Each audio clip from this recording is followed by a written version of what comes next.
സംഘപരിവാർ രാഷ്ട്രീയത്തിലും സന്ധിയില്ല. കാരണം അവർ വയ്ക്കുന്നത് ബ്രാഹ്മണിക് പൊളിറ്റിക്സ് ആണെന്നാണ് എന്റെ നിഗമനമാണ്. പലർക്കും വിശ്വാസമില്ല. അത് ആളുകൾക്ക് പലർക്കും അറിയില്ല. ആൾക്കാർ വിചാരിക്കുന്ന RSS എന്തോ വലിയ ദൈവവിശ്വാസം. ആത്യന്തികമായി ഈ ഇന്ത്യൻ പൊളിറ്റിക്സ് ചെറുക്കുന്നത്, ഇന്ത്യൻ പൊളിറ്റിക്സിൽ ഏറ്റവും കൂടുതൽ ചെറുക്കപ്പെടുന്നത് സംഘപരിവാർ പൊളിറ്റിക്സിനെയാണ്. വിവിധങ്ങളായിട്ടുള്ള മന്ത്രതന്ത്ര വൈദിക അങ്ങനെ പല കൗളം അങ്ങനെ പലതിൽ കെട്ടുപിണങ്ങി കിടക്കുന്ന സംസ്കാരമുണ്ട്. നിങ്ങൾ എന്നെ കമ്മ്യൂണിസ്റ്റ് ആക്കി എന്ന് പറഞ്ഞത് ഇവരെയൊക്കെ പാടുന്ന സംഘപരിവാർ ഉണ്ടാകുന്നതിന് മുമ്പേ ഇവിടെ ഹിന്ദുയിസം ഉണ്ട്.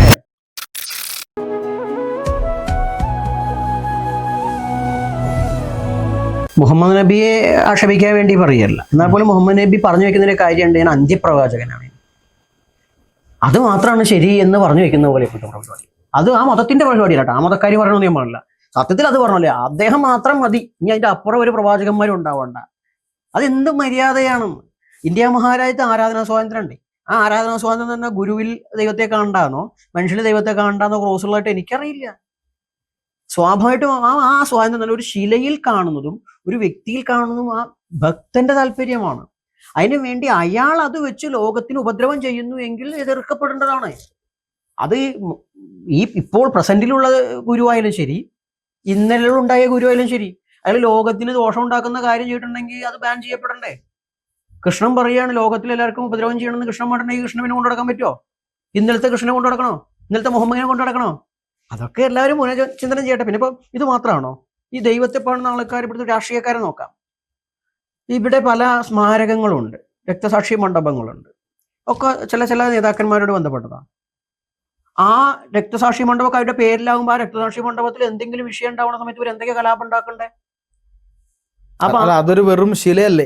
അതാ വെറും ശിലയല്ലേ? എന്നിട്ടും അതിന് പ്രശ്നം ഉണ്ടാക്കണ്ടല്ലോ. അപ്പൊ അത് ആൾ ദൈവങ്ങളായിരുന്നോ? പൂജ പുഷ്പാർച്ചന അർച്ചന പുഷ്പാഞ്ജലി. അപ്പൊ അവിടെയാണ് ഇതൊക്കെ എന്താ വെച്ചാൽ ചില മന്ത്രധ്വനിക്ക് പകരം ഇങ്കുലാബ്. ചില ആശയങ്ങളെ കൊണ്ട് ഇതൊക്കെ ആവാം. ആയുധങ്ങൾ ദേവതയുടെ കയ്യിൽ ഏന്തുമ്പോൾ പകരം കൊടിയിൽ ആയുധങ്ങളുള്ള രാഷ്ട്രീയ പ്രസ്ഥാനങ്ങളുണ്ട്. അതിനെ എന്തേലും പറഞ്ഞു അത് ശരിയാവില്ല. അന്നപൂർണേശ്വരി നെൽക്കതിർ പിടിക്കുമ്പോൾ അത് തെറ്റാണെന്നും കൊടിയിൽ നെൽക്കതിർ വരുമ്പോൾ ശരിയാണെന്ന് ആ രാഷ്ട്രീയ പ്രസ്ഥാനങ്ങളെ കുറ്റം പറയല്ല. ഈ കുറ്റപ്പെടുത്തുന്നവർ സ്വയം വിചാരം ചെയ്യണം. ഇപ്പൊ താമര പിടിച്ച് കൊടിയുള്ള ആൾക്കാരും ഇങ്ങനെ തന്നെയാണ്, ആരും മാറ്റിയെടുക്കുന്നില്ല. അവരുടെ ഇടയിലുള്ള താമര ശ്രേഷ്ഠവും, എന്നാൽ ഒരു മനുഷ്യന്റെ താമര പിടിച്ച് അതിലേക്ക് പോകുമ്പോൾ അത് തെറ്റായി കാണുന്ന ആൾക്കാരുണ്ട്. അവസരം കിട്ടുമ്പോൾ കയറി മേടുന്ന ആൾക്കാർ. ഏതൊരു സ്ഥലത്ത് ഒരു കാവിനെതിരെ ആരോപണം വന്നപ്പോ ഇതിന്റെ ഈ താമരയുടെ ആൾക്കാർ പോയിട്ട് കാവ് തല്ലി പൊളിച്ച് കണ്ടിട്ടുള്ളതാ. അപ്പൊ അതുകൊണ്ട് അത് എല്ലാവരും എന്താ വെച്ചാൽ ഇതിനെയൊക്കെ വിമർശിക്കുമ്പോഴും അവരൊക്കെ ഇതേ പാത്താണ് പിന്തുടരുന്നത്. എന്താണ്? അവര് ഈ പറയുന്ന സാധുക്കളെ പോലെയല്ല. അവരുടെ കയ്യിൽ കാശുണ്ടാവും, അവരെ പിടിച്ചിരിക്കാൻ പറ്റും. അതുകൊണ്ട് ആൾദൈവം എന്ന സംഗതി, ദൈവം എന്ന വാക്കിന്റെ അർത്ഥം തന്നെ ദിവപ്രകാശം എന്നാണ്. ദിവപ്രകാശമാകുമ്പോൾ ദൈവം എന്ന് പറഞ്ഞാൽ പ്രകാശമുള്ളവൻ. അപ്പൊ പ്രകാശം എന്താ? ഒരു മനുഷ്യനെ സംബന്ധിച്ച പ്രകാശം എന്താ? അറിവാണ്. ഈ വെളിച്ചത്തിന് നമ്മളെ പ്രകാശിപ്പിക്കാൻ പറ്റുള്ളൂ. അത് നമ്മളെ പ്രകാശിപ്പിക്കുകയാണ്, കാണിക്കുകയാണ്. നമ്മുടെ തല മൂണയുണ്ടെങ്കിൽ നമുക്ക് ഈ ലോകം മുഴുവൻ പ്രകാശിച്ച് കാണാൻ പറ്റും. അല്ലാത്തവനെ എന്നും അന്ധകാരമായിരിക്കും. ഇന്നലകളിലെ ലോകത്തിന്റെ പോലെയാകും. ഇന്നത്തെ ലോകത്തിൽ അറിവുണ്ട്. അപ്പൊ ആ വെളിച്ചം തരുന്നത് ദൈവമാണെങ്കിൽ അറിവുള്ളവൻ എന്നുള്ള അർത്ഥത്തിൽ എന്താണ്? ദൈവമാണ്. ആൾ ദൈവം എന്ന് പറഞ്ഞാൽ അറിവുള്ള മനുഷ്യൻ എന്നുള്ള അർത്ഥമാണ്. അതുകൊണ്ട് ഞാൻ പറയാം, മനുഷ്യരൊക്കെ അറിവുള്ളവരാവണം, അല്ല അറിവില്ലാത്തവരാവണം. അറിവില്ലാത്തവരായി കഴിഞ്ഞാൽ ഇവര് ചൂഷണം ചെയ്യും. എങ്ങനെയാ? നീ അതാവാൻ പാടില്ല, നിന്റെ വിശ്വാസം പറ്റൂല, ഇനി ഒരു ഗുരു വേണ്ട പറയുമ്പോൾ സ്വയം ഗുരുത്വം അറിഞ്ഞവര് ചെയ്യുക.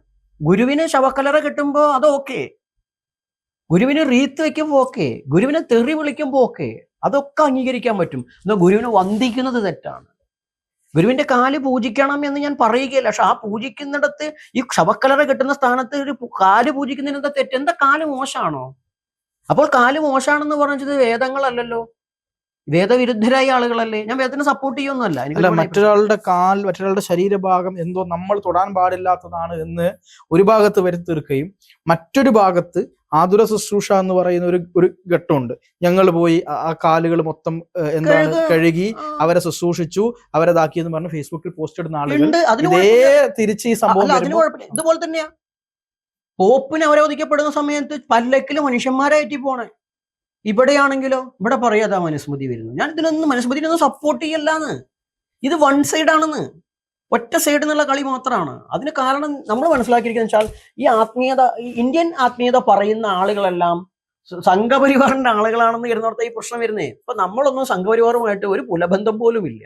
ശക്തമായി എന്റേതായ നിലപാടിൽ നിന്ന് പ്രവർത്തിക്കുന്ന ഒരാളാണ് ഞാൻ. അവർ വിളിച്ചാൽ ഏതീ പോകുന്നു മാത്രം, അത് ആരെ വിളിച്ചാലും പോകും. അല്ല, ഇതിന്റെ വിഷയം അതാണ്. ഈ രീതിയിൽ ആത്മീയ കുപ്പായം ഇട്ടവരൊക്കെ ഇവരുടെ ആളുകളാണ്. അതുകൊണ്ട് എല്ലാവരും അടിച്ച് ഒതുക്കണം. അതിന് എന്താ വെച്ചാൽ ഇവരൊന്നും മിണ്ടാൻ പാടില്ല. അല്ല ബാബാജി, ഞാൻ ഒരു സംശയം ചോദിക്കട്ടെ.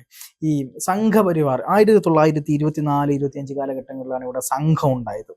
അതിനു മുമ്പ്, അതിനെത്രയോ മുമ്പ് ഉണ്ടായിരുന്ന ഒരു വലിയ സംസ്കാരവും വലിയ ആത്മീയ സ്രോതസ്സും വിവിധങ്ങളായിട്ടുള്ള മന്ത്രതന്ത്ര വൈദിക അങ്ങനെ പല കൗളം അങ്ങനെ പലതിൽ കെട്ടുപിണഞ്ഞ് കിടക്കുന്ന ഒരു സംസ്കാരമുണ്ട് ഇവിടെ. ആ സമയത്ത് ഒക്കെ ഉള്ള ഒരു കാര്യത്തെ എങ്ങനെയാണ് ഈ സംഘപരിവാറിലേക്ക് മാത്രം കൊണ്ടുപോയി ഇതാക്കുന്നത്? ഇപ്പം ഞാനൊരു ഉദാഹരണം അങ്ങനെ ചോദിക്കട്ടെ. ഇപ്പം ഞാനൊരു ഇസ്ലാം മതവിശ്വാസിയാണ്. ഇസ്ലാം മതവിശ്വാസിയായി എനിക്ക് പള്ളിയിൽ പോകാം, അതിൻ്റെ കാര്യങ്ങൾ ചെയ്യാം, യാത്രകൾ നടത്താം. എനിക്ക് എൻ്റെ മതം പറയുന്ന ഈ പൊതുവിൽ നമ്മൾ മോശമെന്ന് കരുതുന്ന കാര്യങ്ങൾ എൻ്റെ മതം പറയുന്നുണ്ടെങ്കിൽ ഞാൻ അതും പ്രചരിപ്പിക്കും, പ്രശ്നമില്ല. ഇപ്പം പോപ്പിന്റെ കാല് മുത്താം, പിതാവിന്റെ കാല് മുത്താം, അവിടെ കാല് കഴുകി ശുശ്രൂഷ ചെയ്യാം, ഒക്കെ ചെയ്യാം, അതും പ്രശ്നമില്ല. പക്ഷേ ഹിന്ദു എന്ന് പറയുന്ന അല്ലെങ്കിൽ ഈ സനാതനത്തിലേക്ക് വരുന്ന സമയത്ത് അവിടെ മാത്രം എന്താണ് വലിയ പ്രശ്നമാണ്. അത് മാത്രം പൊളിറ്റിക്കൽ ആയിട്ട് കാണുകയാണ്. അതിന്റെ പിന്നിൽ ഒരു പൊളിറ്റിക്കൽ ഭയമല്ലേ? അല്ല, ഉണ്ട്. നമ്മൾ പറഞ്ഞു കഴിഞ്ഞു. അതിന്റെ ഒരു വിഷയം എന്ന് വെച്ചാൽ ഒരു ഹിന്ദുത്വ പൊളിറ്റിക്സ് ആണ്. വീണ്ടും പറയുന്നു, നമ്മൾ ഹിന്ദുത്വ പൊളിറ്റിക്സിന്റെ ഭാഗമല്ല ഞാൻ.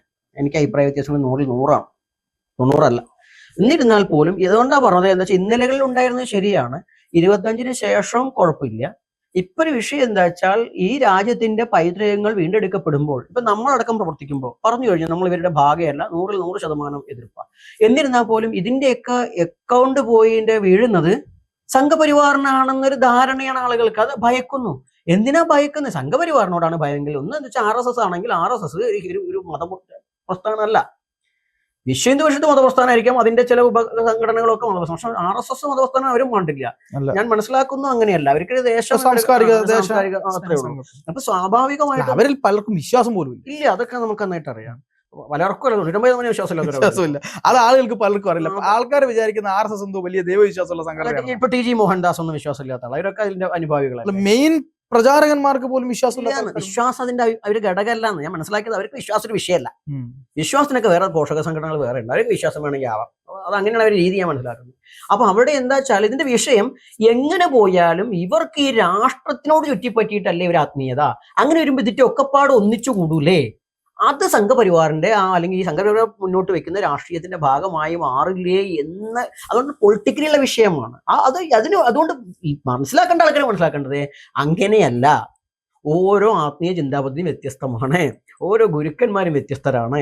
അത് എല്ലാ കാലത്തും സംഘപരിവാർ അല്ല ഈ പറയുന്ന ആത്മീയ ആചാര്യന്മാരുടെ ഒന്നും പിതൃസ്ഥാനം വഹിക്കുന്നത്. ഇത് ധർമ്മമാണ്. ആ ധർമ്മത്തിനാണ് ഇവർ പ്രാധാന്യം കൊടുക്കുന്നത്. സംഘപരിവാർ ഉണ്ടാകുന്നതിന് മുമ്പും ചില ആളുകൾ ഇപ്പം കേട്ടോട്ടോ, ചില ആളുകൾ പറയും സംഘപരിവാർ ഉള്ളത് കൊണ്ടാണ് നിങ്ങളൊക്കെ ഇവിടെ ഇരിക്കുന്നത്. ഞാൻ അത് ആവർത്തിച്ച് പറയാം, അല്ല. സംഘപരിവാർ ഉണ്ടാകുന്നതിന് മുമ്പേ ഇവിടെ ഹിന്ദുയിസം ഉണ്ട്. അല്ലെങ്കിൽ ഹിന്ദുയിസം നമ്മളെ വിവിധ ധർമ്മങ്ങളുണ്ട്. ഹിന്ദു എന്ന പേരൊക്കെ മാറ്റി നിർത്തിക്കോളൂ. ഇവിടെ വിവിധ ആചാരവിശ്വാസ പദ്ധതികളുണ്ട്. സംഘപരിവാർ ഇല്ലെങ്കിൽ ഇവിടെ ഉണ്ടാകും. കാരണം ഈ ധർമ്മത്തിനെ സംരക്ഷിക്കാൻ വേണ്ടിയിട്ട് ഇപ്പോഴല്ലേ സ്വയം സേവകർ എന്ന് പറഞ്ഞവരൊക്കെ ഉണ്ടായി 25-ന് ശേഷം. അതിനു മുമ്പേ ഇവിടെ എല്ലാ സമ്പ്രദായത്തിലും ചാവേറുകളായിട്ടും അഗാഢകളായിട്ടും കളരിയായിട്ടും ഒക്കെ തന്നെ എല്ലാ സമ്പ്രദായം പ്രൊട്ടക്ട് ചെയ്യാൻ വേണ്ടി എല്ലാ പരിപാടിയും ഉണ്ട്. അയ്യങ്കാളി പോലും അപ്പൂപ്പൻ പോലും പ്രവർത്തിക്കുന്ന സമയത്ത് എന്താ പറയുക കളരി പ്രാക്ടീസ് ചെയ്തിരുന്ന ആൾക്കാരുണ്ട്. അപ്പൊ അതുകൊണ്ട് എല്ലാ തേവൻ വെള്ളവനെ കുറിച്ച് കേട്ടിട്ടുണ്ടാവും നിങ്ങൾ. അപ്പൊ ഇതൊക്കെ ഉള്ള ആളുകൾ പൊട്ടിമുളച്ചോടുന്നില്ല. സ്വന്തം സംസ്കാരത്തെയും സ്വന്തം സംസ്കൃതിയെയും സംരക്ഷിക്കാൻ പണ്ടേ ആളുണ്ട്. ഈ RSS ഇല്ലെങ്കിലും ഇത് ഉണ്ടാവും. അപ്പൊ അവര് ദൈവത്തെ നിഷേധിച്ചിട്ടില്ലല്ലോ. ദൈവത്തെ നിഷേധിച്ചിട്ടില്ലല്ലോ. ആരാതെ? അല്ല, ഈ അയ്യങ്കാളി ഉൾപ്പെടെയുള്ള ആരാധനാ സ്വാതന്ത്ര്യത്തിന് ഞാൻ പറഞ്ഞാൽ ഈ പ്രൊട്ടക്ട് ചെയ്യാൻ വേണ്ടി ഇത്തരം പ്രസ്ഥാനങ്ങൾ ഉള്ളത് കൊണ്ടാണ് നമ്മളൊക്കെ നിലനിൽക്കുന്നതെന്ന് ധരിക്കുന്ന ആളുകളുണ്ട്. അവരാ ധാരണ മാറ്റി വെക്കണം. അവരുള്ളത് കൊണ്ടല്ല. ഇന്ത്യൻ ഭരണഘടന ഒരു പിന്നീട് എഴുതി ചേർക്കപ്പെട്ടാണല്ലോ മതേതരത്വ ഭാവമാണ് ഭരണഘടനയ്ക്കുള്ളത്. സ്വാഭാവികമായിട്ടും മതനിഷേധം അവിടെ ഇല്ല. മതത്തെ നിഷേധിക്കുന്നതിലും ക്രൈമായിട്ട് ഭാരതീയ ന്യായ സംഹിതയിൽ ഒരുപാട് കാര്യങ്ങൾ വന്നിട്ടുണ്ട്. അപ്പൊ അതുകൊണ്ട് മതം നിഷേധിക്കുന്നത് വലിയ കുറ്റം തന്നെയാണ്. വിശ്വസിക്കണമെങ്കിൽ വിശ്വസിക്കാം, അല്ലെങ്കിൽ വിശ്വസിക്കാതിരിക്കാം. അത് പ്രചരിപ്പിക്കാതിരിക്കാം. അപ്പൊ അങ്ങനെ വരുന്ന സമയത്ത് അതിന്റെ മൂല്യത്തിലവിടെയൊക്കെ പ്രവർത്തിക്കുന്നത് അതിനെ നേരെ കൊണ്ടുപോയി ഇപ്പൊ ഇതിനൊക്കെ എതിർക്കുന്നവർ ആൾദൈവം എന്ന് പറഞ്ഞിട്ടോ ഇത്തരം ആത്മീയാചാര്യന്മാരെ ഹിന്ദുയിസത്തിന്റെ ഇന്ത്യൻ സാംസ്കാരികതയിൽ ഉറച്ചുകൊണ്ടുള്ള ആത്മീയതയെ എതിർത്തുകൊണ്ട് വരുന്ന ആളുകൾ ഉണ്ടാക്കി തീർക്കുന്നത് ഈ നിങ്ങൾ എന്നെ കമ്മ്യൂണിസ്റ്റ് ആക്കി എന്ന് പറഞ്ഞാല് ഇവരെയൊക്കെ പാടെ ഇവര് സംഘപരിവാറാക്കും. അതായത് ഇവരെ എതിർക്കുന്ന പൊളിറ്റിക്സിനെ വളർത്തുന്നത് ഇവര് തന്നെയാണ്. അപ്പൊ അവിടെ എന്താ വെച്ചാൽ ഇവരൊക്കെ ഒന്ന് തിരിച്ചറിയാം, ഇത് രാഷ്ട്രീയമല്ല, ഇത് രാഷ്ട്രത്തിന്റെ സംസ്കൃതി പ്രൊട്ടക്ഷന്റെ ഭാഗമായിട്ട് കുറെ ആൾക്കാർ നിഷ്കളങ്കമായിട്ട് പ്രവർത്തിച്ചത്. മറ്റു മതങ്ങളൊക്കെ ഉള്ളത് രാഷ്ട്രീയത്തിൽ ഊന്നിക്കൊണ്ടാണ്. ഇവിടുത്തെ ഈ വിശ്വാസലോകം ഉണ്ടല്ലോ ഇന്ത്യയിലെ, ഈ വിശ്വാസലോകങ്ങൾക്ക് രാഷ്ട്രീയം അറിയില്ല. അതാണ് ഇത്രയും കാലം കണ്ടത്. പക്ഷെ ഇപ്പൊ അങ്ങനെയല്ല പാർത്തൻ. ഇപ്പോ ഈ രാഷ്ട്രത്തിലെ ഓരോ ആത്മീയ പന്ഥാവിനും കൃത്യമായ രാഷ്ട്രീയ ബോധമുണ്ട്. അത് കൂടുതൽ ശക്തമാകും. അത് ഏതെങ്കിലും ഒരു അക്കൗണ്ടിൽ വരണ്ടെന്നുണ്ടെങ്കിൽ അത് മറ്റുള്ളവർ മനസ്സിലാക്കുകയാണ് വേണ്ടത്. പക്ഷെ അതവർ മനസ്സിലാക്കുന്നില്ലെന്ന് മാത്രമല്ല, ഞാനിവിടെ മനസ്സിലാക്കുന്ന കാര്യം, ബാക്കി എല്ലാ ആശയങ്ങളെയും നമ്മൾ അംഗീകരിക്കും. പക്ഷെ നിങ്ങൾ സ്പിരിച്വാലിറ്റിയിലേക്ക്, അതായത് വിശ്വാസത്തിലേക്ക് പോവുകയും ഒരു സൂപ്പർ നാച്ചുറൽ പവർ ഉണ്ട് എന്ന് വിശ്വസിക്കുക, ഉപാസന ചെയ്യുക, തന്ത്രവിധി പഠിക്കുക, എന്താണ് ഇപ്പൊ ഇപ്പം അങ്ങയുടെ മുമ്പിൽ ഞാൻ പറയുന്നില്ല, കാരണം വെച്ചാൽ അത്രയും നിഗൂഢ തന്ത്രവിധികൾ പഠിച്ച ഒരാളാണ് അങ്ങ്. അപ്പൊ അങ്ങനെ ഇരിക്കുന്ന ഒരാളോട് നമ്മളിപ്പോ എങ്ങനെയാ, ഇപ്പൊ നമ്മൾ അതിന്റെ കാര്യങ്ങൾ പറയേണ്ടതില്ല. പക്ഷെ അത്തരം തന്ത്രവിധികളൊക്കെ പഠിച്ചു നിൽക്കുന്ന ഒരു മനുഷ്യനെ കാണുമ്പോൾ ഇല്ല, ഈ ഒരു സ്പിരിച്വൽ സ്പേസ് പറ്റില്ല. നിങ്ങൾക്ക് അമ്പലത്തിൽ പോകാൻ, പ്രാർത്ഥിക്കാൻ, തിരിച്ചു വരാം. അതിനപ്പുറത്തേക്ക് നിങ്ങൾ സ്പിരിച്വലി ഉയരരുത്, അങ്ങനത്തെ ഒരു സംഭവമേ ഇല്ല, അത് വെറും വൃത്തികേടാണ് എന്ന് ഒരു വിഭാഗത്തോട് മാത്രം പറയുന്ന ഒരു സിസ്റ്റം ഇവിടെ ഉണ്ടായിട്ടുണ്ട്. യഥാർത്ഥത്തിൽ ആ മൂല്യത്തെ, ആ മൂല്യം എന്ന് ഞാൻ പറയുന്നത്, ഇപ്പം ഇവിടെ ബ്രാഹ്മണനായിക്കോട്ടെ, അല്ലാത്ത വിഭാഗങ്ങളായിക്കോട്ടെ, എല്ലാവർക്കും അവരവരുടേതായ സിസ്റ്റം ഉണ്ട്. ആ സിസ്റ്റത്തെ അവരവർ മുറുകെ പിടിക്കുമ്പോൾ, ഇപ്പൊ അങ്ങയുടെ രീതിയിലുള്ള സിസ്റ്റത്തെ മുറുകെ പിടിക്കുമ്പോൾ അങ്ങയെ പരിഹസിക്കുകയാണ് അവർ ചെയ്യുന്നത്. യഥാർത്ഥത്തിൽ ആ സ്വത്വബോധത്തിലേക്ക് ആൾക്കാർ തിരിച്ചു വരുമ്പോൾ ഇവർ എന്തിനാണ് ഭയക്കുന്നത് എന്ന ചോദ്യം, അതും ഞാൻ നേരത്തെ ചോദിച്ച പോലെ പൊളിറ്റിക്സ് അല്ലേ? അത് നമ്മൾ പറഞ്ഞാൽ ആത്യന്തികമായി ഈ ഇന്ത്യൻ പൊളിറ്റിക്സ് ചെറുക്കുന്നത്, ഇന്ത്യൻ പൊളിറ്റിക്സിൽ ഏറ്റവും കൂടുതൽ ചെറുക്കപ്പെടുന്നത് സംഘപരിവാർ പൊളിറ്റിക്സിനെയാണ്. ഇവർ ഈ തെറ്റിദ്ധരിച്ചിരിക്കുകയാണ് ഈ പറയുന്ന ആത്മീയതയൊക്കെ സംഘപരിവാറിന്റെയാണ് എന്നുള്ളത്. അതുകൊണ്ടാണ് പേഴ്സണലായിട്ട് നമ്മൾ ആ രാഷ്ട്രീയത്തിനെതിരാണ്, ആ മേൽക്കൊയ്മ സിദ്ധാന്തത്തിന്റെ രാഷ്ട്രീയത്തിനെതിരാണ്. എന്റെ വ്യക്തിപരമായിട്ട് പാർട്ടിയിൽ ഇപ്പോൾ വേറെ അഭിപ്രായം ഉണ്ടായപ്പോലും ഞാൻ എന്റെ തലത്തിൽ നിന്ന് പറയുന്നത്, എനിക്ക് അവരുടെ രാഷ്ട്രീയത്തോട്, സംഘപരിവാർ രാഷ്ട്രീയത്തോട് സന്ധിയില്ല എനിക്ക്. കാരണം അവർ വെക്കുന്നത് ബ്രാഹ്മണിക് പൊളിറ്റിക്സ് ആണെന്നാണ് എന്റെ നിഗമനമാണ്, എന്റെ കാഴ്ചപ്പാടാണ്. അത് ശരിയാണെന്ന് എന്റെ ബോധ്യമാണ്, അല്ലാന്നുള്ളവർക്ക് പറയാം. അപ്പൊ അതിനോട് സന്ധി ചെയ്യാതിരിക്കുമ്പോൾ ഞാനും പറഞ്ഞു വെക്കുന്ന ഒരു ആത്മീയതയുണ്ട്. ആ ആത്മീയത മണ്ണിന്റെ മണമുള്ള, ഈ മണ്ണിനോട് മല്ലടിച്ചൊരു ജനതയുടെ ആത്മീയതയാണ്. വനങ്ങളെയും നദികളെയും അതുപോലെ തന്നെ മലകളെയും ഒക്കെ തന്നെ, ആ മരങ്ങളെയൊക്കെ ആരാധിച്ചു പരിപോഷിച്ചു പോകുന്ന പ്രകൃതി ശക്തികളെ ചാത്തനെന്നും മാടനെന്നും അറുത എന്നൊക്കെ വിളിച്ചു പോകുന്ന ആളുകളുടെ ഒരു ആത്മീയതയാണ്. അത് ഇവിടെ മാത്രമല്ല, ഇന്ത്യയുടെ പല ഭാഗത്തുണ്ട്, ലോകത്തെമ്പാടുമുണ്ട്. അതിനെയാണ് ഇതിനെയൊക്കെ എന്തുകൊണ്ടാണ് എതിർക്കുന്നതെന്ന് ചോദിച്ചു കഴിഞ്ഞാൽ, അതിന്റെ ആത്യന്തിക പ്രശ്നം ഞാൻ മനസ്സിലാക്കുന്നത് ഇതിനോടുള്ള വെറുപ്പല്ല, ഇത് പരിവാർ ഹിന്ദുത്വത്തിന്റെ രാഷ്ട്രീയത്തിനോടുള്ള വെറുപ്പ്. കാരണം എന്റെ അനുഭവമാണ്, ഇപ്പൊ ഏതാനും ദിവസങ്ങളായിട്ട് ഞാൻ കണ്ടുകൊണ്ടിരിക്കുന്നതാണ്. ഇതിന് കാരണം 24-ൽ പോകുന്ന സമയത്ത് ഒരു ചങ്ങാതി, ഒരു യുക്തിവാദി, അദ്ദേഹം നമ്മളോട് പലതവണ ഇടോ സംസാരിക്കുന്നത്, നമുക്ക് മറിച്ച് പറയാൻ അറിയില്ല എന്ന് കരുതേണ്ട ആവശ്യമില്ല എന്നായി പറയും. ഒരു ബഹുമാനവും മറ്റുള്ളവർക്ക് കൊടുക്കാത്ത. അപ്പൊ എന്താ വെച്ചാൽ യുക്തി പറയുകയും ചെയ്യാം, എന്നാ അത് മറ്റുള്ളവരോട് പറഞ്ഞില്ല.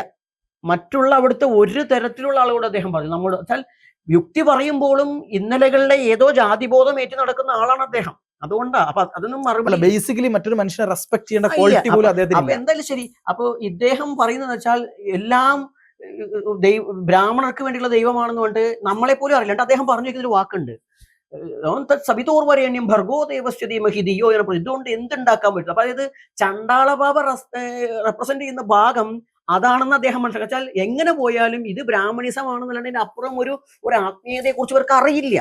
അപ്പൊ ഇവർ എതിർക്കുന്ന പകുതി എന്താണ്? അതിനെയാണ്. അപ്പൊ കണ്ണടച്ച് പറയുന്നത് വെച്ചാൽ, ഒന്ന് ബ്രാഹ്മണിസം, ഒന്ന് സംഘപരിവാർ ഹിന്ദുത്വം. ഇതിന്റെ അപ്പുറം ഒന്നും അറിയില്ല, ഒന്നും ചിന്തിക്കുന്നുമില്ല. ഒന്നൊക്കെ കേൾക്കണ്ട, നിങ്ങൾ ഈ പരിപാടി നടത്താൻ പറ്റില്ല. മറ്റു മതങ്ങൾ അത് കുഴപ്പമില്ല, അത് ഹിന്ദുത്വത്തിന്റെ ഭാഗം. ഇതാണ് പ്രശ്നം. അതുകൊണ്ടാണ് പറഞ്ഞത് ആത്യന്തികമായി ഇവർ ഇതിനെ നോക്കിക്കാണും. അതുകൊണ്ട് ഉണ്ടാവുന്നുണ്ട് വെച്ചാൽ, ഇന്ത്യയിൽ ഉണ്ടായി വരേണ്ടതായിരിക്കുന്ന സ്വത്വാധിഷ്ഠിതമായിരിക്കുന്ന ചിന്താപദ്ധതികളും ഇവർ എതിർക്കുന്നതായിട്ട് വരേണ്യതയാണെങ്കിൽ, സംഘപരിവാറിന്റെ കാഴ്ചപ്പാട് അതോ അല്ലാതിരിക്കും എന്തിനായിക്കോട്ടെ, ഇതേപോലെ ഈ പറയുന്ന ഒരു ഏതെങ്കിലും വരേണ്യമായിരിക്കുന്ന വ്യവസ്ഥയെ കൊണ്ടുവരുന്നതാണെങ്കിൽ അതിനെ ചെറുക്കണമെങ്കിൽ സ്വാഭാവികമായിട്ടും അതല്ലാത്ത ആശയങ്ങൾ വേണം. അല്ലാണ്ട് അന്യദേശത്തു നിന്ന് വന്ന മതങ്ങളെ കൊണ്ടുണ്ടാകുമ്പോൾ മതസ്പർദ്ധ ഉണ്ടാവുക.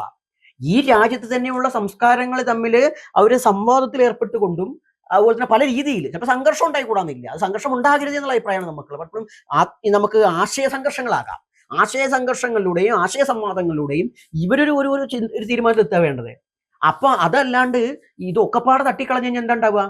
എല്ലാവരും ഒന്നിച്ചു കൂടും, എന്നിട്ട് സംഘപരിവാർ സപ്പോർട്ട് ചെയ്യും. കാരണം മാർഗം ഉണ്ടാവില്ല. പണ്ടേതൊരു സ്വാമി പറഞ്ഞ പോലെ എന്ത് വന്നാലും ഈ രാഷ്ട്രീയ RSS ഉണ്ടാവുള്ളൂ എന്നൊരാൾ പറയുണ്ടായി. ഒരു കമ്മ്യൂണിസ്റ്റ് ആയിട്ടുള്ള സ്വാമിയാ പറഞ്ഞത്. അപ്പൊ അതിക്ക് എത്തിച്ചേ വരാം. അപ്പൊ അതുകൊണ്ടാണ് ആത്മീയതയിൽ സത്യത്തിൽ രാഷ്ട്രീയമില്ല, ആത്മീയതയും രാഷ്ട്രീയം ഒരുമിച്ച് കൊണ്ടുപോകുന്നതിന് എനിക്ക് താല്പര്യമില്ല. പക്ഷെ കൊണ്ടുപോകേണ്ടി വരുന്നത് എന്താ വെച്ചാൽ, നിസ്സഹായരാകുമ്പോൾ ജനാധിപത്യ രാജ്യത്തെ ഇങ്ങനത്തെ ഒരു സംവിധാനമുള്ളപ്പോൾ അതിനെ ചെറുക്കണമെങ്കിൽ ആത്മീയ ആചാര്യന്മാർക്ക് ഒരു രാഷ്ട്രീയ പക്ഷം ചേരേണ്ടി വരും. അപ്പോൾ അത് ഏത് എന്ന് ചിന്തിക്കുമ്പോൾ, ഇപ്പം നമ്മൾ പോലും ഒന്നിൻ്റെയും ഭാഗമല്ല. എന്ന് ഏത് എന്ന് ചിന്തിക്കുന്ന സമയത്ത് ഇവരെല്ലാവരും കുറ്റം പറയുകയാണെങ്കിലോ, എന്നാൽ ശരി കുറ്റം പറയാത്തവനൊപ്പം ചേരാം. അപ്പോൾ പിന്നെ ഏതെടുക്കാൻ പറ്റുക? മറ്റേതെടുക്കാൻ പറ്റുള്ളൂ. അത് ആശയവ്യത്യാസം ഉണ്ടാവും, എടുക്കാൻ ഈ സംവിധാനത്തിലേക്ക് എത്താതിരിക്കുക എല്ലാവരും ശ്രമിക്കുക. അതാണ് ആ വിഷയത്തിൽ എനിക്ക് പറയാൻ. തീർച്ചയായിട്ടും ഞാൻ അങ്ങയോടൊരു വളരെ ക്ലിയർ ആയിട്ടൊരു കാര്യം ചോദിക്കാൻ ഉദ്ദേശിക്കുകയാണ്. അതായത് ക്ഷേത്രപ്രവേശന കാര്യങ്ങൾ, സമരങ്ങളൊക്കെ ഉണ്ടായിട്ടുണ്ട്. അപ്പൊ പലപ്പോഴും പറയാറുണ്ട്, ഞങ്ങളാണ് ഇവിടെ പലരെയും ക്ഷേത്രത്തിൽ പ്രവേശിപ്പിച്ചത്.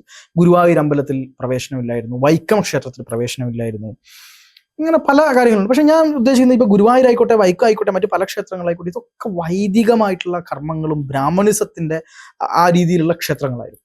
അവിടേക്ക് ഈ പറയുന്ന അല്ലാത്ത കാസ്റ്റ്, ഈ ബ്രാഹ്മണിസം അല്ലാത്ത കാസ്റ്റിനെ കൊണ്ടുപോയി കയറ്റിയത് എന്തോ വലിയ സംഭവമാണ് എന്ന് ഇപ്പോഴും നെറേഷനുണ്ട്.